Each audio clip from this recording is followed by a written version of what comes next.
Ja? We gaan er gewoon voor. Let's fucking go. Hè? Zo leggen. Dat heeft dus iedereen gehoord, Remco. Right. Hello. Oh, and it's black. Love it. Can we fix that? No. Oh yeah, we can have a still image. Okay, guys. So for everybody that's watching today, we're very happy to have you on the first episode of the State of the Metaverse.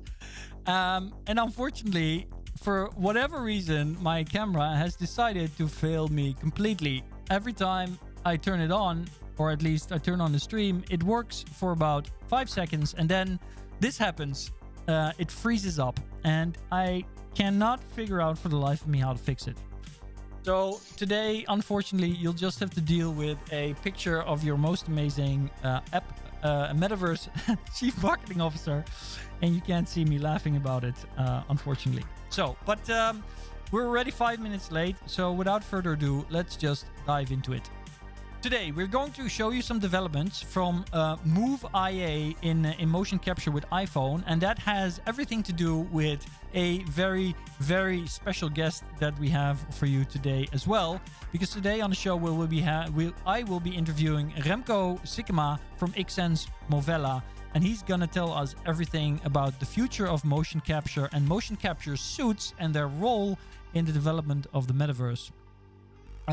We're also going to show you a quick update on level and game developments, and we're also going to spend some time on something very interesting, which is a new technology that they're developing to be able to smell in the metaverse. Personally, I'm super excited about that. I can't wait to have unlimited apple pie in the metaverse without getting fat. So I'm super excited for that. There's a screen freeze. Yeah. Oh, did I? Oh my god. Oh. Okay, guys. Remco, yes. I'm gonna have to do that whole story again because not only did the screen freeze completely distract me, but that led to me not unmuting myself on Telegram. So even though on YouTube everybody could hear my nice little story, people on Telegram have no idea what's going on. So for all of you people out there on Telegram, I'm having some serious technical difficulties. There's a screen freeze, as you can see, and that's because for whatever reason, the camera does not work any longer than 5 seconds. So after 5 seconds, it completely freezes and you won't be able to see me move anymore. And no matter what I do, I can't seem to fix it. Yeah. It's kind of unfortunate because I've been trying to fix that for the last half hour, and there's just no more time to get it done for whatever reason. But we have Remco on the show today, Remco Sikkema from Xsense Movella. So I'm going to do a super cool interview with him. We're also going to talk about the future of motion capture in the metaverse, and we have a cool little video to show you on that. And we're going to talk about a really cool development that is smell in the metaverse, which is apparently something that some people are developing. And like I was telling before I recognized the fact that I again forgot to unmute myself, I can't wait to get some apple pie in the metaverse and be able to eat that unlimited without getting fat, because who doesn't want that? So, yes. Let's see. So, first of all, I want to quickly jump into let's do this because I kind of need to go on the fly here. I had some videos prepared, but obviously due to the technical difficulty, the videos is not standing ready. And unfortunately, I know that I always have a super professional setup, but there's not a whole team of technicians here helping me to figure this out. So I'm going to switch you guys over to our guest, Remco. And then Remco, I'd like you to tell everybody a little bit about yourself, about Xsense Movella, and something that's not on your LinkedIn profile. So let's just switch over so that everybody can see your wonderful face, which is not in the metaverse yet, but impressive nonetheless. Hey Remco, how are you doing? Hey, how are you doing? I'm doing fine. At least my camera is working, as you can see. I already said to Ergo, so he already killed the metaverse before even entering it. So that's something, you know. Yep. Thanks for the short introduction. And so my name is Remco Sikkema. I'm for Movella, Xsense. I'm the senior marketing communication manager. I'm really into Metaverse and everything around it, including NFTs.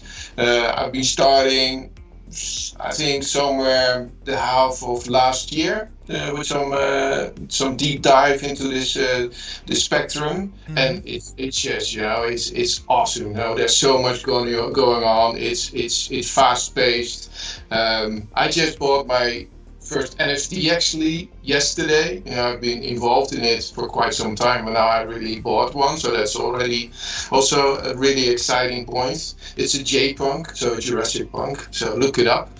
And what is not on my profile is, maybe you can see, I'm a really great Marvel fan. So I read all of those. I'm now reading the X series from the X-Men. So maybe you're into this. I'm super into that actually. But I've always been a massive X-Men fan, but I've really become a Marvel fan, honestly, only since the movies came out, because the only thing I read before that was Spider-Man.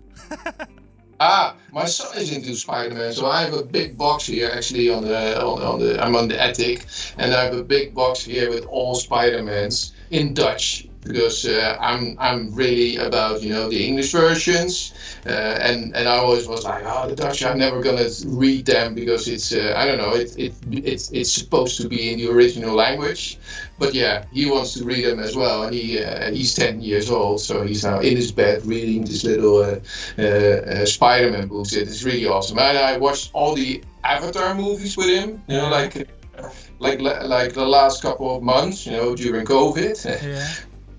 And he also got it, and then I watched them back. I already saw them, every time, and I watched them back, and then sometimes you then see all the little things that they already prepared in like Iron Man 1, and then it comes back to like the Avengers Endgame. It's like, wow, these guys were on top of it from the beginning. It's really amazing. I can't really think of a film series that is that elaborate and that concise in it. It's really cool. Yeah, something interesting. I always find it absolutely fascinating how all of these movie directors, they seem to be on top of all of this stuff. Sometimes I wonder how these guys ever got their job and are doing it, because to me it feels like they spend all their time reading comics. Yeah, I can imagine, like a wall there, with all these wires, like this is connected to that and such, and so it's so complicated, but it's also, flabbergasting. So, and I still love those movies, and and I also read those. So that's I'm really looking forward to the next step for Marvel. Where is it all going? All this multiverse stuff. I love it. Yeah, cool. And is there any connection, Remco, between your love of Marvel comics, the X-Men, and your work in the motion capture industry?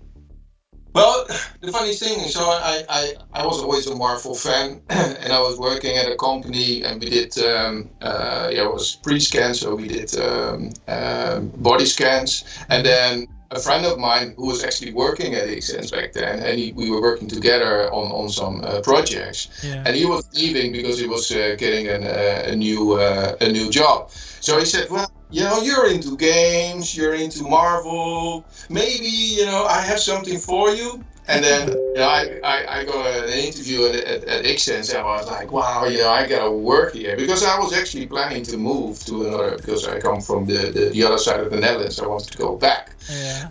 And I got this interview, and I was like, man, this is my dream job. And then I'm now here for 12 years, 13 years almost, and it's still, my dream job. And one of the things that's really cool is almost every Marvel movie that's made is powered by our technology. And we cannot always talk about it because it's all on the NDAs, whatever. But there's like Black Panther, like Iron Man. I think, well, there's a couple of movies where it's openly known, that we are used for this movie, and that's so cool. We had like a premiere organized for Black Panther with all the companies, so we actually watched the film, the day before it came out. Yeah. Stuff like this, you cannot beat that. So, yeah, that's the connection. It's really cool. And then all the films that come out with special effects in it, a lot of those are being powered by Xsense, Cool. and that's all really cool to know. And so, can you tell us a little bit about how did you end up working at Xsense? Yeah, so I was back in the days I was like in the Netherlands. So in halfway 90s there was like a blogging, and the weblogs came up, and I was like I was one of the first webloggers in the Netherlands. Did you know that? No, I didn't. There was like alt 0169, maybe you know that from the past. It's like a cult thing, and there was Sikkema.net. That's me. So I was one of the first, and that's how I learned, a little bit writing. I was into content, and I was into creating, nice pieces of text. And this evolved, in me becoming into marketing more and more and more. And also I worked at Planet Internet, which is about, selling internet connections, and also for for businesses. So there was also a technical side on it. Mm-hmm. So in content tech, that somehow evolved in all this. And then I came to this Xsense part, and also connected to game and film. It just connected. This was me. This is my company. This is where I needed to work. Right. So this is how this all evolved. It's from personal interest. It's from tech insights, and then this all collided in here. It's like it was meant to be. Sometimes you have it. I think it's the same for you. I heard you. Where was it? I think I heard you on VNR, and you have similar. It all comes together at one point, and it's like you need to be here. Yeah, I know what you mean. Honestly, I was thinking about that this week, and it sounds crazy. I used to work at LinkedIn, and I thought that working for a company like LinkedIn was the best thing in the world. I really loved it there. But although I loved my work and I loved my colleagues, and I thought LinkedIn was a great product, don't get me wrong. But I didn't realize it at the time, but I didn't feel like that was what I was meant to do necessarily. It was just something that was there, that I was good at. That was not bad. That was pretty good. And that was it. And until I found this job, and maybe you feel a little bit the same. I was working for myself before this, right? I was self-employed, and it was a big step for me to go back and work for a company. But now I'm here. It feels like I finally found my calling. Yeah. I can relate for sure. And LinkedIn is indeed also not bad. It's also a really cool company. For sure now, I'm really into LinkedIn, as you might know. I do. So you're a big one.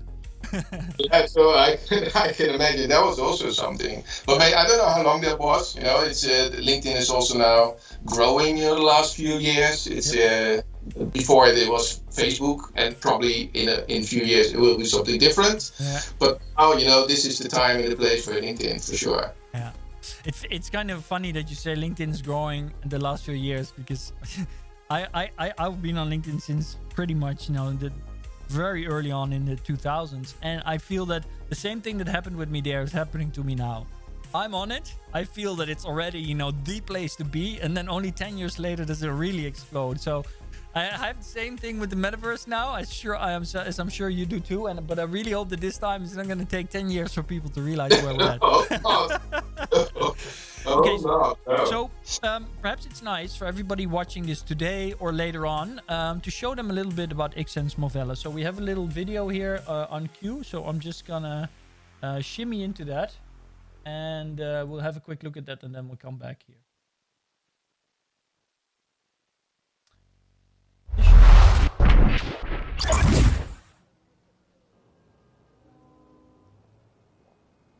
Visible? see it, but it's a little small. A little on the small side, isn't it?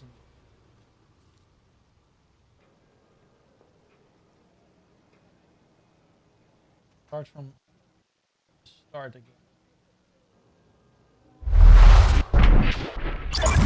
Xsens took on the challenge. Here you go. Motion capture in extreme magnetic conditions. Whew. Yeah. I actually haven't seen this one yet. My team prepared this. I have an amazing. So you want me to talk about this? Yeah, you can tell us about it. Yeah, because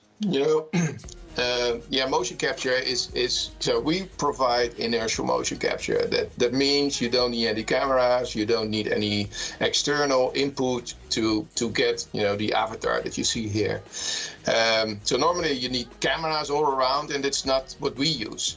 And the only thing is, so we rely on technologies such as barometers, magnetometers, accelerometers. Those are in our suit. Yeah. And one thing is there's magnetometers. And magnetometers can, of course, be challenged by the surroundings. And as you see here, there's a lot of containers which are, pure iron, and they normally would mess up the whole data.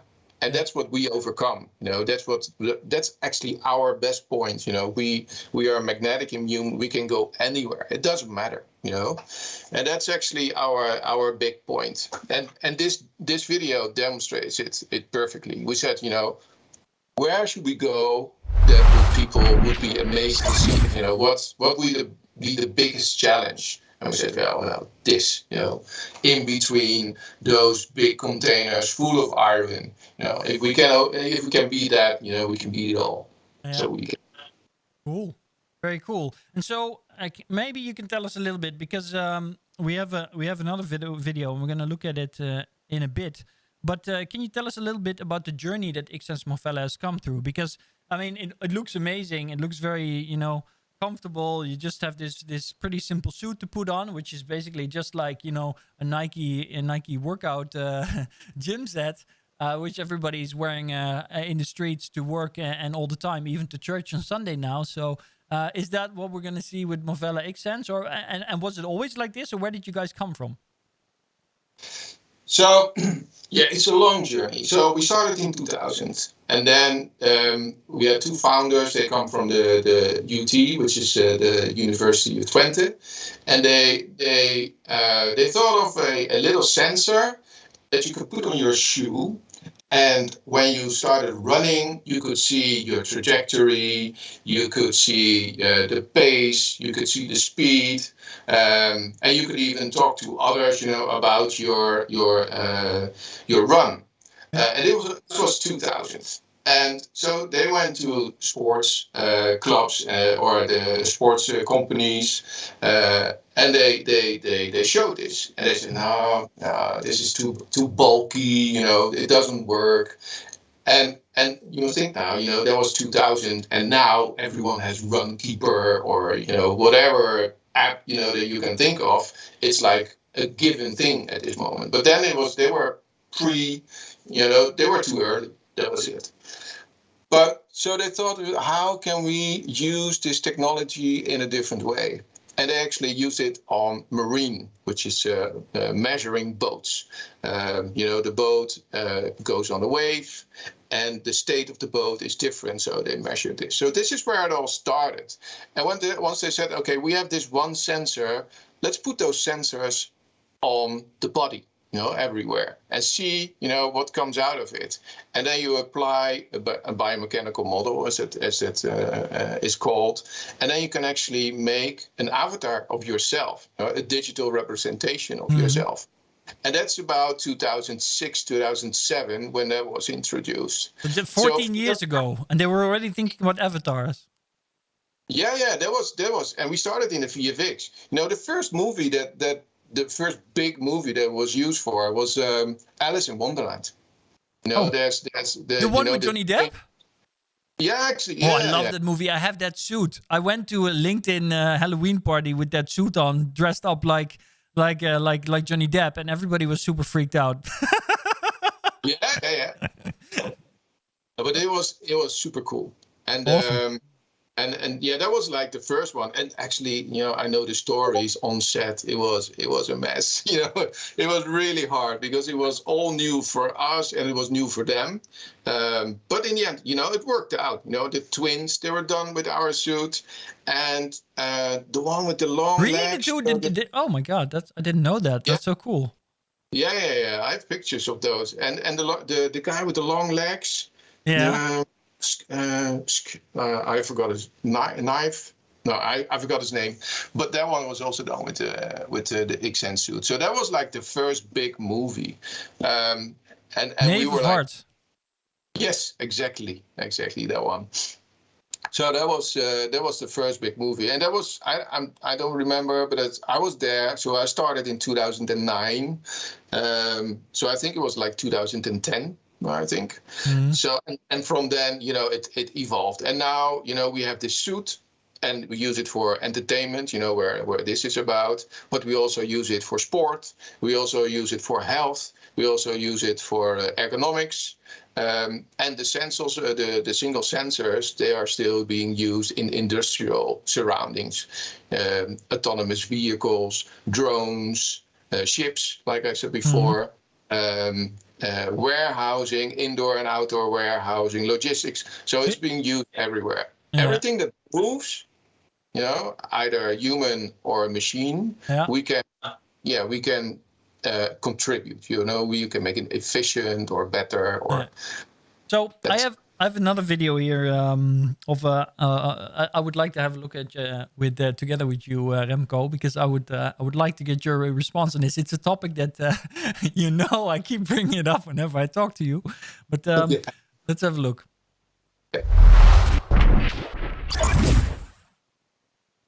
So this is a video from Move. It's I don't know if it's one of your competitors. Maybe you don't think of it like that at all, but it's definitely one of the companies in the space that I see almost on a daily basis as they're working. I'll play it one more time. As they're working on motion capture without a suit. And so on this, what you see in this video is they're using 2 iPhones on a tripod to capture his movement. And when you look at this, I have to say I was absolutely amazed by the quality of that. So you and me, we've had this conversation before, and you always emphasize that this is really cool, and it definitely has a place, especially going forward in the metaverse. But we shouldn't put it on the same level as a Movella Xsense suit. And I would love for you to explain that a little bit for our audience today. By the way, chat, if you guys have questions, I'm monitoring the chat everywhere. So if you have questions for Remco, please type it in the chat and we'll get around to it. Or put up your hand in the video call. So, sorry, go ahead, Remco. So tell us, how do you feel about that? Fine. Keep chatting, guys. That's good. There's different kind of technologies for motion capture. There are several ways to, like we say in the Netherlands, there are several ways that go to Rome. There's inertial, what we do. There's optical with cameras, and there's now AI. In my opinion, they all have their own space. If you look at AI, which is what you just saw, it's upcoming, and I think it's really cool for and with respect the lower end of the market. For one thing, it's not live. That is one thing I think you need to realize. So you cannot do it live at this point. And then there's is this not real time? No, it's not real. At this moment, it cannot be real time, but I'm sure it can be at some point. So it will develop for sure.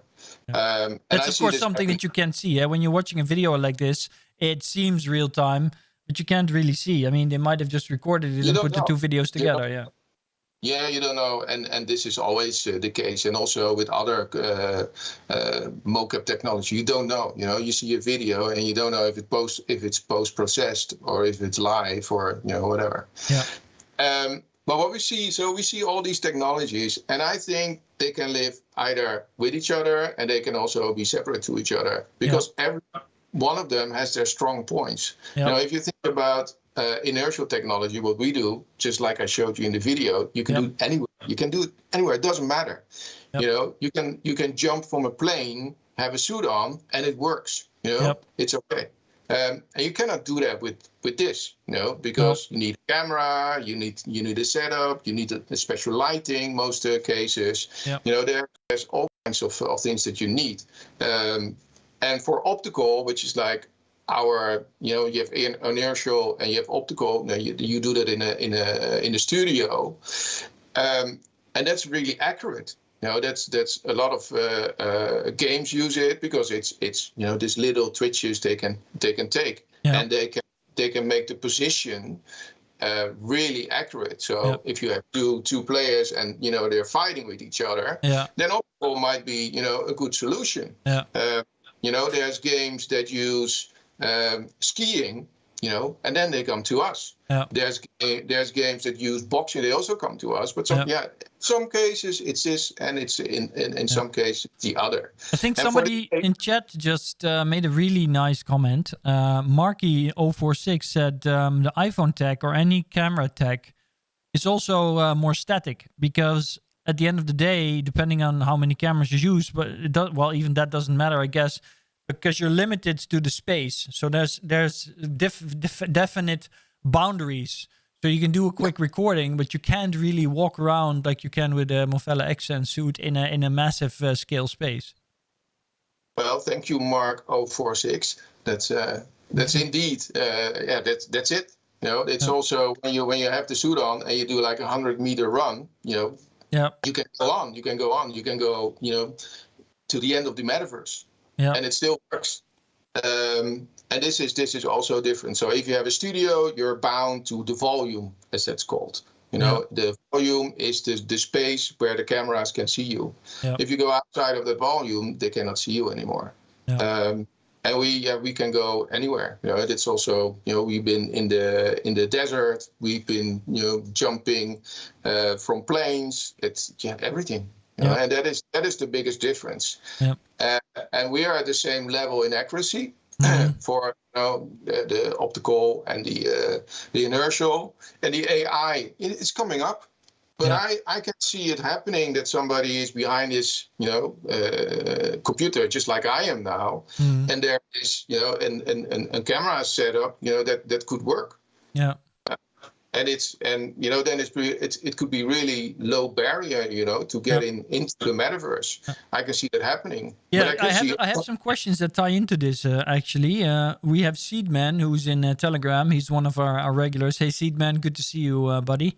So he says, will Yom avatars be able to move like that first video with the Xsense suit, and is it for everyone? Now, actually, the reason we brought Remco on the show is because Xsense, Movella, and your Open Metaverse Beam Up are basically partners. We work together, so it's no coincidence. So if the answer to your question, Seedman, is yes, absolutely. In fact, we're already working. I know that I keep hinting at this, but we're working with some artists that will be be on our platform in the future, and they are going to be using a Movella Xsense suit to generate the movement on their avatars, which we are also building right now in together with another partner, which is Replica, an amazing avatar studio from Rotterdam. So yeah, absolutely, you will be able to see that, and you will be able to use that. You powered Mr. Sikkema, right? We powered Mr. Sikkema, yeah. Actually, Seedman, if you haven't seen that, I know that some of the tech is already a bit outdated, and it's an Unreal Engine 4 video. But about 2 years ago, we made or a year and a half, 2 years ago, we made a showcase with Harry Sikkema, the Albert Heijn guy. And in that movie, you see his virtual avatar, and that was all recorded with the Movella Xsense suit. Also, there's actually a monkey in there, a big gorilla. And that gorilla is actually our founder, Daniel van der Waals, using the Movella Xsense suit. You can be anyone in the metaverse, right? Yeah, you can be anyone in the metaverse. Cool. So I have another question here.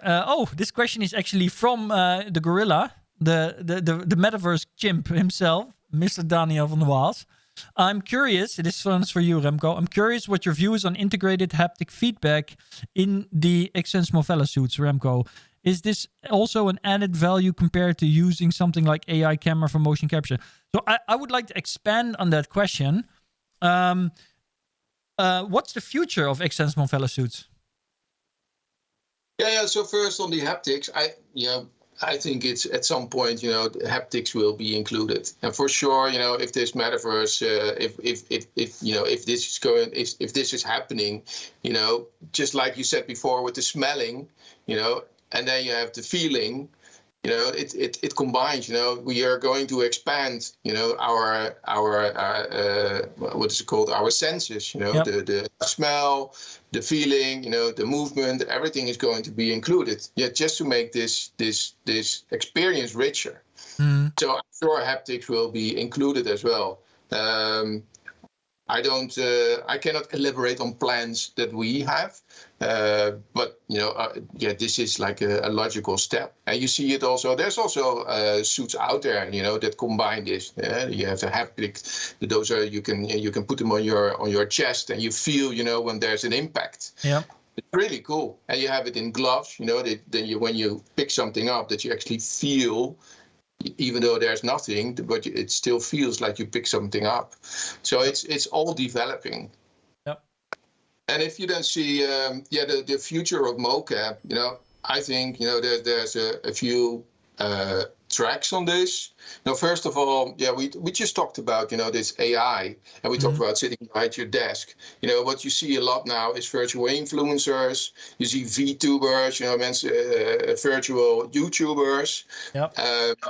And this is, it's doable, to get it done, but it's quite some effort to get it right, and to get it nicely. And I think this is where, a lot of stuff will happen in the current future.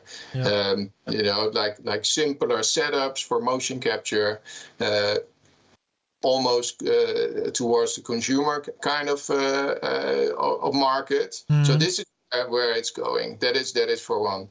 And then on the upper side, the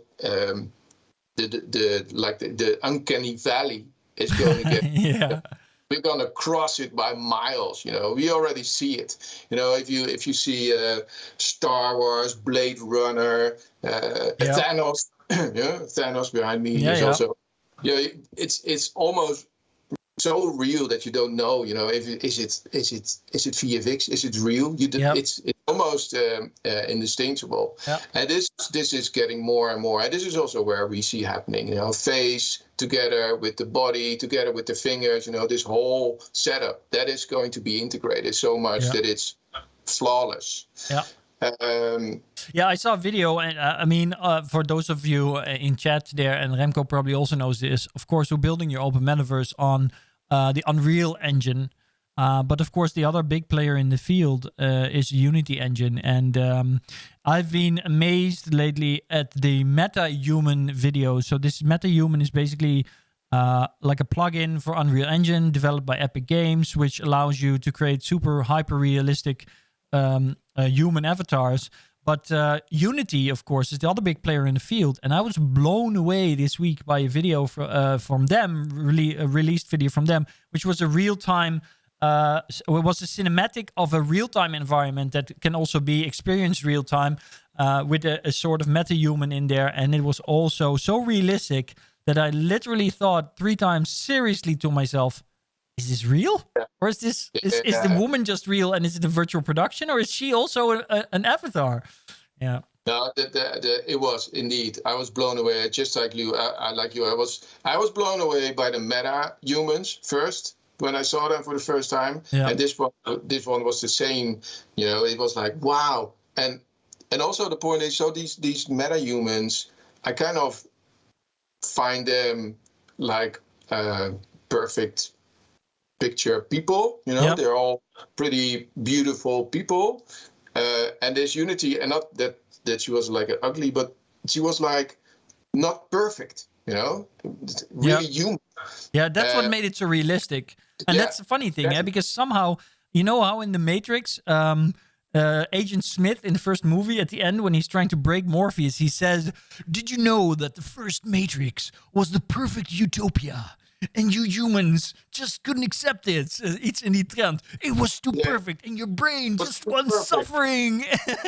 And, but it's really like that. You know, things only become realistic to us when they're no longer really perfect. And in that way, perfection is actually in imperfection. Yeah. Let's quickly. I want to quickly, for those of you that haven't seen it, let's quickly go and have a look at our very own showcase from last year. So this was before we were your open metaverse, when we were trying to find funding for their CEO Alex, still a young man with less hair.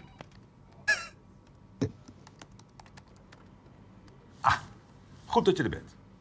Ik ga je in Dutch. I'm sorry, guys. Doet. Kom mee. Yeah, maybe you have to know that this guy in the Netherlands is very famous. Yeah, I'll pause it for a second. So this guy is a famous Dutch guy, celebrity here. He used to do the commercials for the biggest grocery chain in the Netherlands. And he did this showcase with us. Over te brengen, dat doen we natuurlijk al heel erg lang.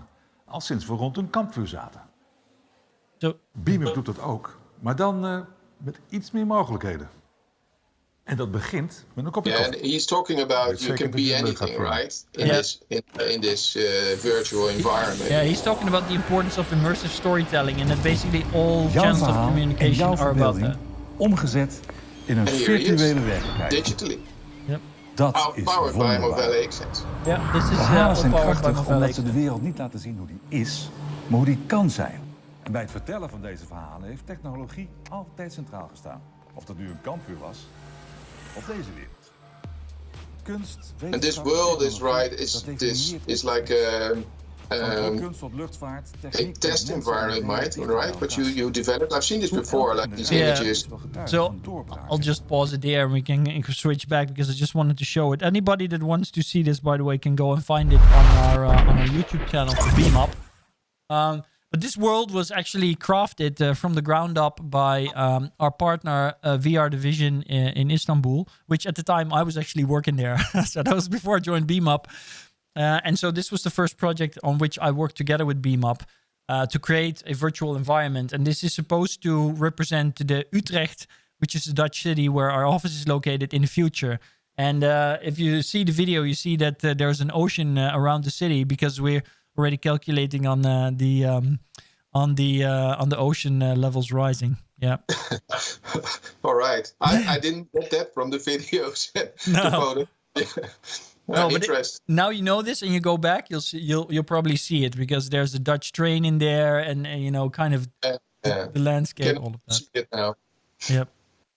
So let's see. There is we have all the videos. Yeah. So question I wanted to ask you, Remco. Let's see here. You write about motion print. Can you tell us a bit more about what exactly are you doing, and perhaps the topics that you're covering with that? So motion print, maybe you can explain first what that is. Yeah, that's a great question because it's something that it's a concept that is forming actually in my head. So when you move, you know, we are in motion capture, so we digitize motion, and when you move, and so when you see somebody move, you can almost recognize somebody by the way that they walk and they move. You know, maybe sometimes you're in the office and you hear somebody coming down the hall, and by the tread, you know, of their walk, you know, that's, I don't know, that's Eddie. He's coming. I know it's him. And then he comes in and it's clear. And it's also being scientifically proven. Actually, I heard when I talked about it that you know, your motion is actually very unique. You know, it's like a fingerprint. So motion print. Yeah. So that it's similar. You know, it's so unique as your fingerprint you could call it a motion print.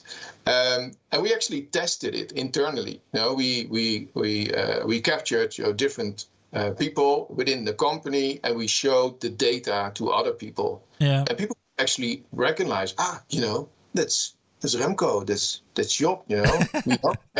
I can see it.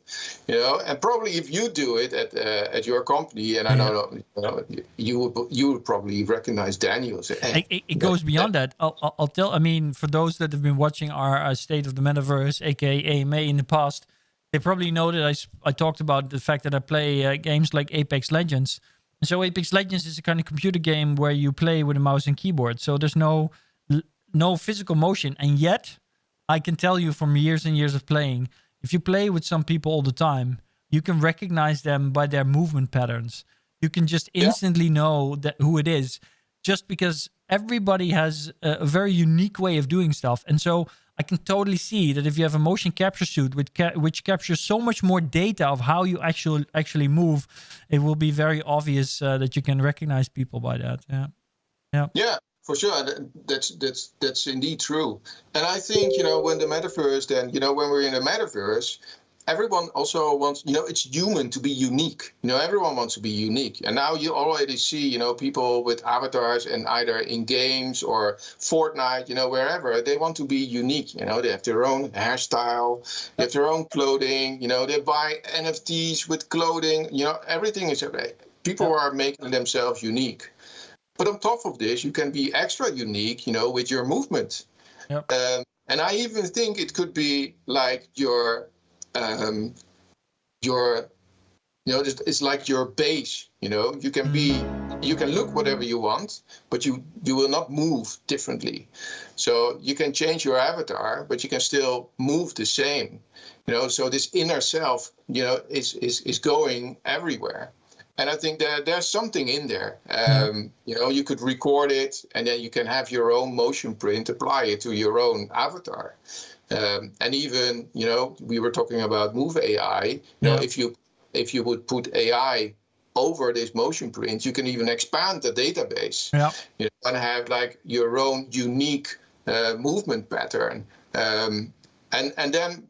And I think it's very interesting because, if I see myself, I'm looking at myself now, like 80% is about what I, express with my hands or my head. There's all these little twitches that you do that communicate a lot. Yep.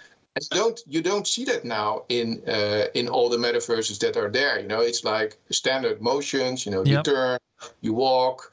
That's turning, walking, sitting. That's about it. Yep. But there's nothing extra. So there's a lot of ground to gain in adding motion to the metaverse if you want to communicate in an effective way. Yep. So this is where this motion print brings value, I guess.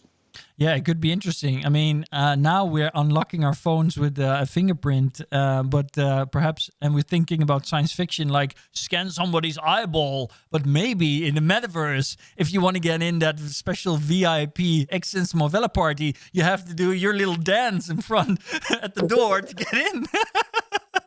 Open sesame, that. Yep. No, Let's see. Sure. So it's now a password. Why not a pass motion? Yeah, exactly. I can totally see that. So there's some stuff going on in chat. Let's quickly check that we're involving everybody that is so loyally listening and joining the session today. So Marky said, imagine Apex Legends with VR mocap. A lot of screens and tables are going to get destroyed.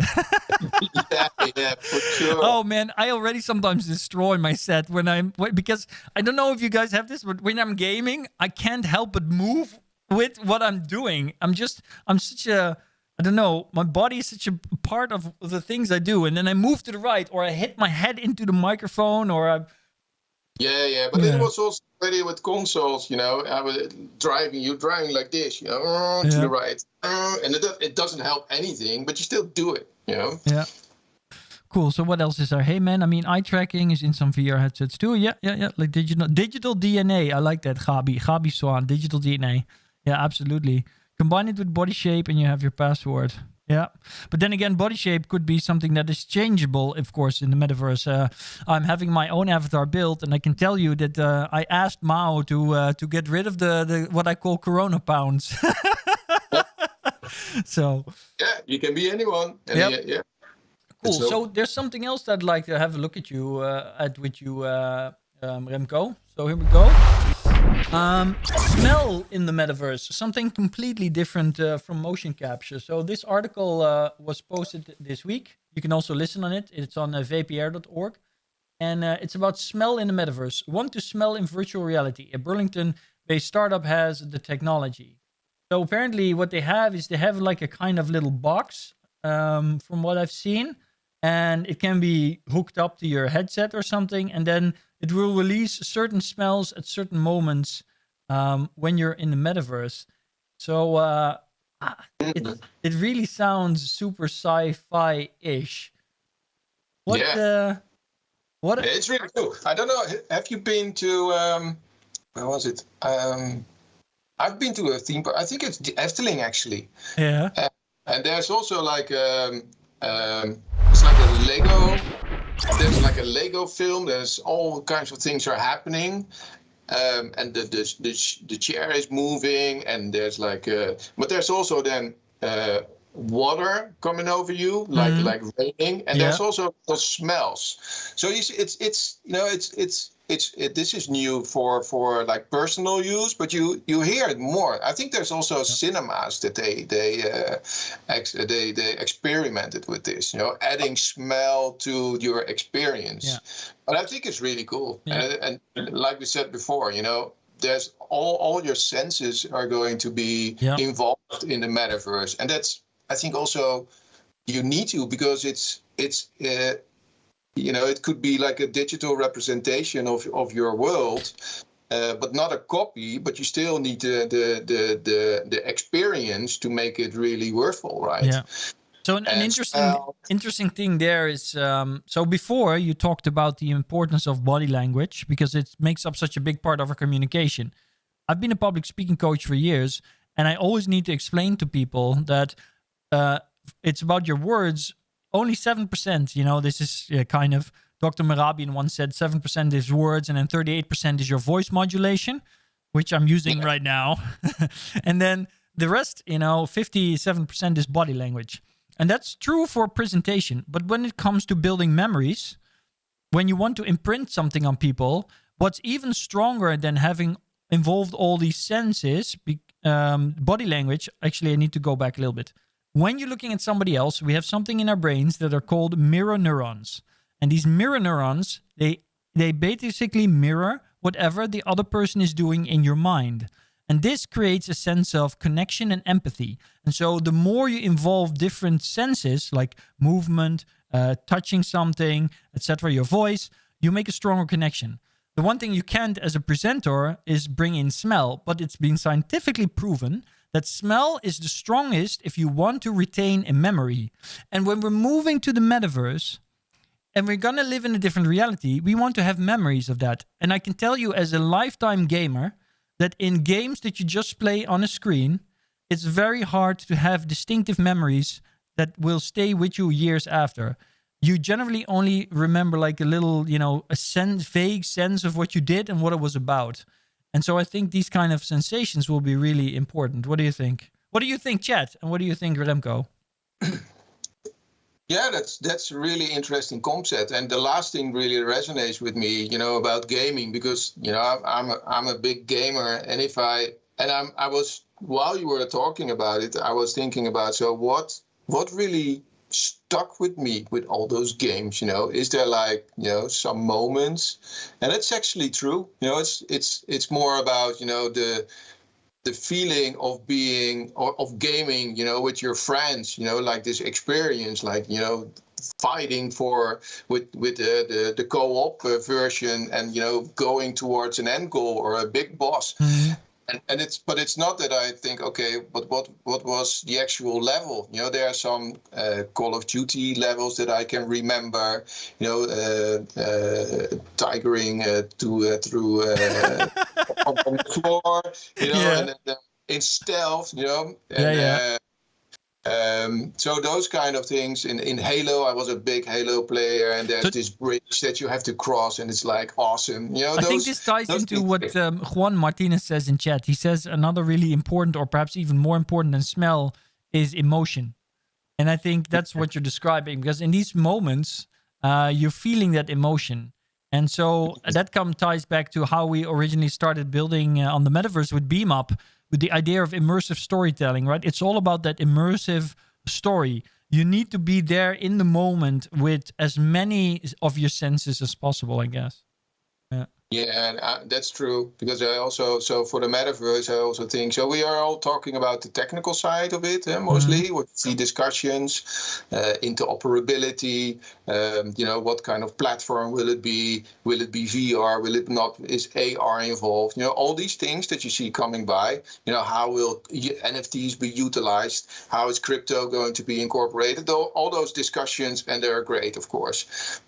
But what I miss a bit is indeed, this personal experience. If you want to have an event in the Metaverse, when I think about concert, it's always, this aesthetic feeling, when, a certain song comes up and you feel the excitement in the crowd. You see like, this is this song, I love it.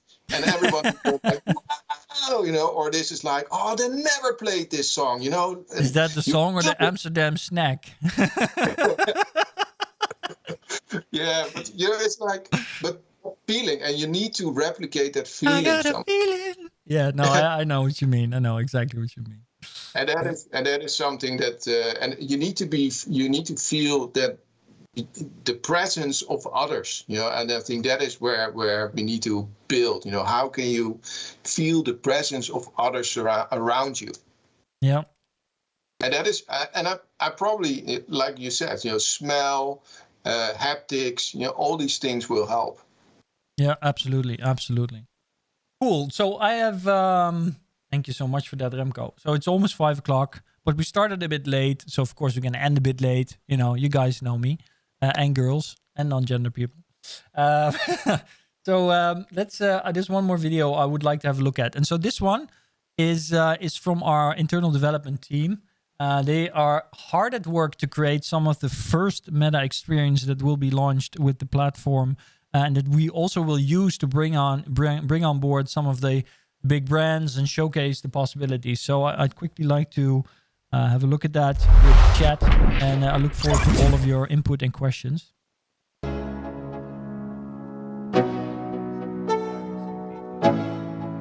So this is work that's being done on an environment called Maximus, where there will be a massive inside swimming pool. Like down to the water, you mean? This is not Unreal, no? This is all in Unreal Engine, yes, absolutely. Nice. Look good.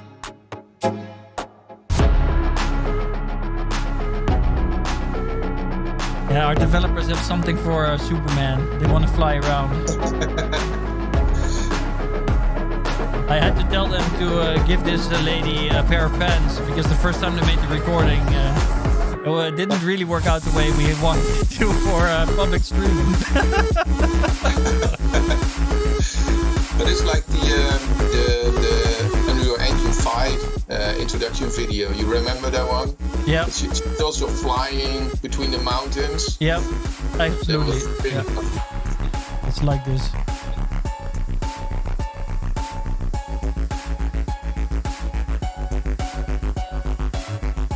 So this is Arthur at work, and like we discussed before, it's all about details. So what he's doing here is adding a lot of detail, shrubbery, and although some of these pieces you can actually get them and they're basically pre-made, I'll just call it, I'm no expert. Even with pre-made stuff, it still takes a massive amount of work to get it just right so that it doesn't flip in the wrong places. But if you compare this to a few years ago, it's becoming so much easier to build these amazing environments. So, yep. Nice job, guys. Yeah, thank you. Let's see what the chat said. Hey, I'm working on something similar, flying around worlds. Looks awesome. Cool. Well, keep on working, Juan. And if you want to share experiences sometime, hop on our Discord to talk to our dev team. They will definitely appreciate that. Let's see. Anything else? Are there any more questions, chat, for Remco? Because he's been here for an hour now. And I have to say that despite all the technical difficulties of the camera not working and some of the videos not working, we managed to pull it all together and still do a 1 hour broadcast already. So did you guys come up with any good questions for me in the meantime? Cowboy style, right? Just go. Cowboy style. Yep. Just like I said, LFG. I won't say that. I think we already had a lot of questions. I have to say that YouTube chat was amazingly active today. More than I've been used to in the past. Great session, says Daniel. Yeah, you're biased. Daniel, you're super biased. Of course. Please.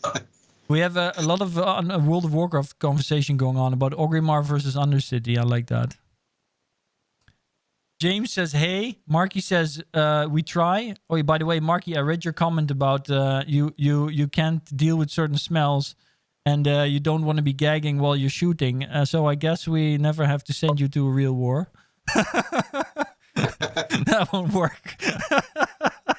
No. How much is a suit? Which is a great question from Gabi. So how much does a Xsense Movella suit cost at this moment, Remco? Well, the start. So if you want to buy a suit and you want to have an avatar moving, it's like 3.5K for a suit, and then you have like 250 per month to make the data work. Okay. So that's it. Yeah. And then from there it goes up, for to make it more accurate, make it more ease of use, make it even better and more elaborate. Okay. But that's where it starts. Okay. Yeah. So 3.5K for the suit and a monthly fee for the data processing. And exactly. Can we expect any technological deflationary powers to work there? Wright's law. If you guys sell 100,000 suits, will the prices go down?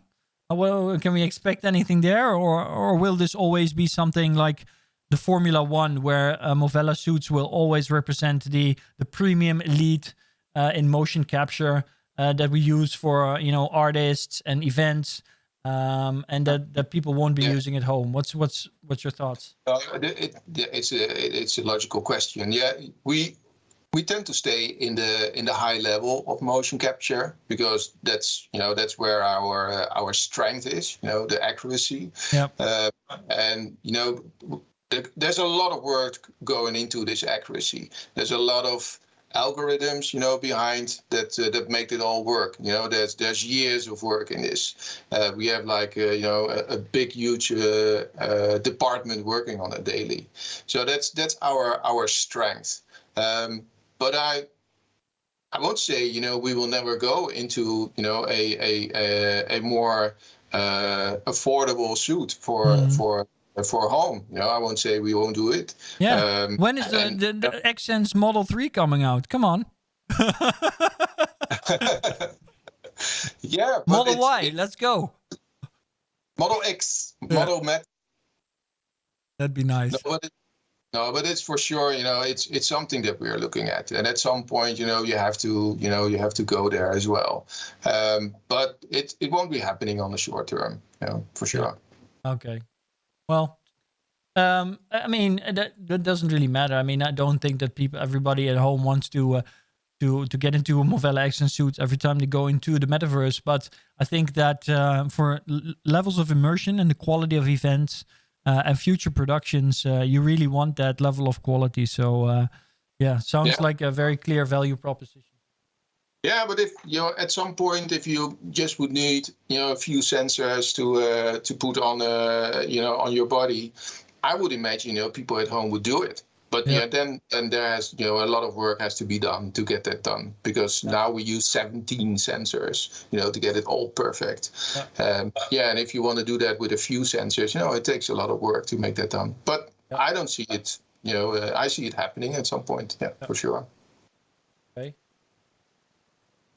Cool. Well, that kind of brings us to the end, I think. Let's see. Did we basically covered everything? I think that for me now, what is left is to talk a little bit about what's coming next week.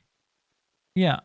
Oh, yeah. And we have some things to cover. Okay. So first of all, Remco, thank you so much for joining us today and for giving us this enlightenment look behind the screens of what's going on with Xsense Movella, the world of motion capture, and how it pertains to the metaverse as a whole. For the chat out there, for anybody watching this episode later, if they want to know more about you or about Xsense Movella, where do they go? Yeah, so if you want to know more, look me up on LinkedIn. That's where I'm most active. Remco Sikkema. It's R Sikkema, I guess. But just look me up and connect with me. And you can find everything on the Xsense.com website and the Movella.com website. So just Movella is we rebranded to Movella, and on the corporate level we are called Movella. On the product level, we are still known as Xsense because of the name that we build up. So look us up and get in contact if you need anything. Motion capture, avatars, hook me up. I'm always interested to talk about it. Awesome. So for you guys out there, thank you, Remco. I will make sure that we put all of the information that Remco just gave us also in the subtitle, or what is it called? The information underneath the YouTube video. So you can always look it up there. Click the links and go and check it out. Very important update for this week. On Wednesday, we will have a new guest in our Metaverse Exploring event, which is still growing in popularity around the world. So Petek Korkmaz is one of the sandbox creators, and he's coming to talk about creating your own world in the sandbox, which is obviously not nearly as cool as building it in your open metaverse in the future. But no, I'm just kidding. Sandbox is a different kind of metaverse, different value proposition, but super cool in itself. And so he's going to be talking about that in Metaverse Explorers. So I highly recommend any of you that are interested to join us for that session. In the next State of the Metaverse, which is next Friday evening, we are going to have a special guest, a new partner of your open metaverse. Stay tuned for that. It's going to be super interesting, super valuable episode. Also, for those of you that are less interested in the virtual reality side and more interested in the future of our company and our platform, aka if you're an investor. Let's see, what more? So this was the first episode, despite the technical difficulties that we had, that we are going to turn into a podcast. At least I hope we're going to turn it into a podcast. I don't know about that yet. We'll have to see, because we had a lot of technical difficulties. But what I can say is that if we don't do it for this one, then 100% guaranteed, starting next episode, every single State of the Metaverse episode will be turned into a podcast and will be released on basically all the platforms out there. So Spotify, Apple, iTunes, all of that good stuff. So you can always listen to it on your way to work in the morning or on your way back home in the evening, later during the week or on Saturdays. So that should be really cool. Really looking forward to that. And then finally, we at Your Open Metaverse, we have also been, and this is unfortunately a less nice note, but the Ukraine war has had an impact around the world. And it also has had an impact here at Your Open Metaverse, because several of our team members were people from the Ukraine. Some of them actually living in the Ukraine throughout the period that they were working for us, and others of them living outside of the Ukraine. I just want to say also for them, we've also told them internally, our hearts and our thoughts go out to you all the time. Unfortunately, we have already seen that, some of the people that we worked with in the Ukraine, it became almost impossible to work with them. And that's just heartbreaking to see. Yes, we ask everybody to support these people as you can. On the other hand, there's some good news. We are actually, again, hiring. We're looking for Unreal Engine developers. So if you know anybody, this is the moment to step forward again and join the troops of the Metaverse. So on that note, I want to finalize today's show. I know that all of you guys really wanted to see my face again. You were looking forward to it all week.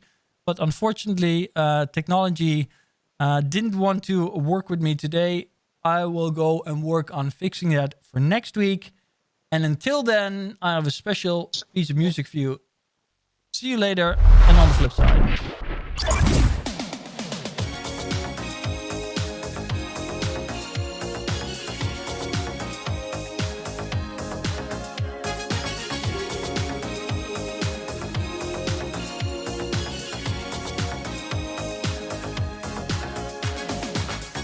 We're no strangers.